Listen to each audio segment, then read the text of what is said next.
তোদের জ্বালায় কি কোথাও যাওয়া যাবে না? যেখানে যায় সেখানে তোকে যাতা করতে মন চাই। তো আসসালামু আলাইকুম সবাইকে, কেমন আছেন সবাই? আশা করি ভালো আছেন, আমিও ভালো আছি আল্লাহর রহমতে।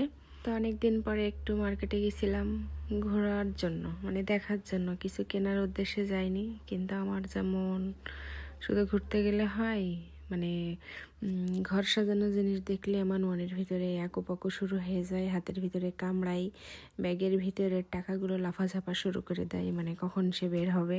তবে সত্যি কথা এটাই, আমি ফাও নষ্ট করি না, আমি ঘরের জিনিস কিনি, সংসারের জিনিস কিনি। আমি চাইলে আমার বরের ইউরো দিয়ে আমি লাখ লাখ টাকার বিলাসিতা করতে পারি, শপিং করতে পারি, কিন্তু আমি সেগুলো করি না।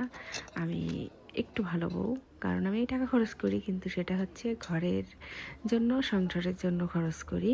এই পরিমাণে টাকা দিয়ে আমি যদি একটা জামা কিনি, একটা কাপড় কিনি, একবার থেকে দুইবার পরবো, তারপরে আর পরবো না বা রেখে দেবো। কিন্তু ওই টাকা দিয়ে যদি আমি ঘরের জিনিস কিনি, ওটা আমার ঘরে থাকবে, আমার ঘরের সৌন্দর্য বাড়বে, আমার মানে কাজে লাগবে, তারপরে আমার মনটা ভালো থাকবে, এটা হচ্ছে কথা।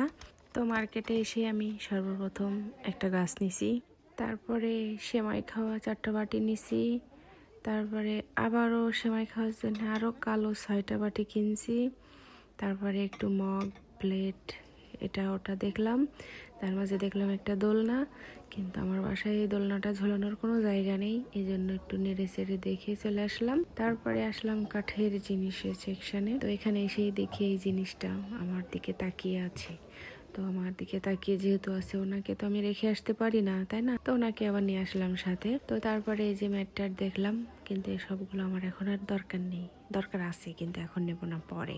ঘরের জিনিস, সংসারের জিনিস আমার কাছে দরকার নেই বলতে এমন কোনো কথা নেই, সব আমার লাগবে। মানে আমি আমার 2 চোখে ঘরের জিনিস যা দেখবো সবই আমার প্রয়োজন, সবই আমার লাগবে। তো তারপরে এই সুন্দর ওয়ারড্রপটা দেখলাম কাঠের, দারুণ ছিল। তারপরে এসে দেখি আমার সামনে লম্বা সিরিয়াল, এখন আমি টাকা দেব, তার জন্য আমার 1 ঘন্টা দাঁড়ায় থাকতে হবে, এত মানুষের ভিড়।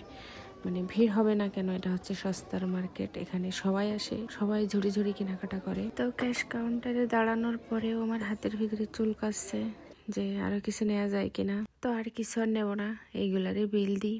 ও তার মধ্যে আর একটা কথা, আমি আমার সেই সাদা সিমাই খাওয়া বাটি রেখে আইছি, কারণ বাটিতে সমস্যা ছিল, তাই আর নিইনি। তো যাই হোক, বিল টিল দিলাম, দিয়ে টিয়ে এখন ড্যাং ড্যাং করে বাসায় আসবো।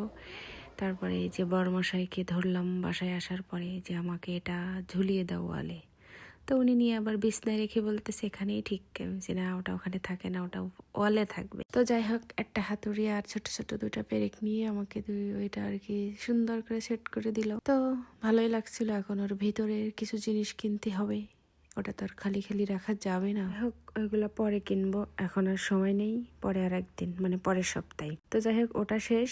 এখন এই যে আর এক ঝুড়ি এগুলা কিনে রাখছি নবীর আমলে, কিন্তু এগুলা সেট করা হয়নি। ওনাকে বললাম যে এগুলা একটু সেট করে দাও, উনি বাহানা শুরু করেছে, উনি পারবে না, বললো আগামী সপ্তাহে। তো আল্লাহ হাফেজ, সবাইকে ভালো থাকবেন।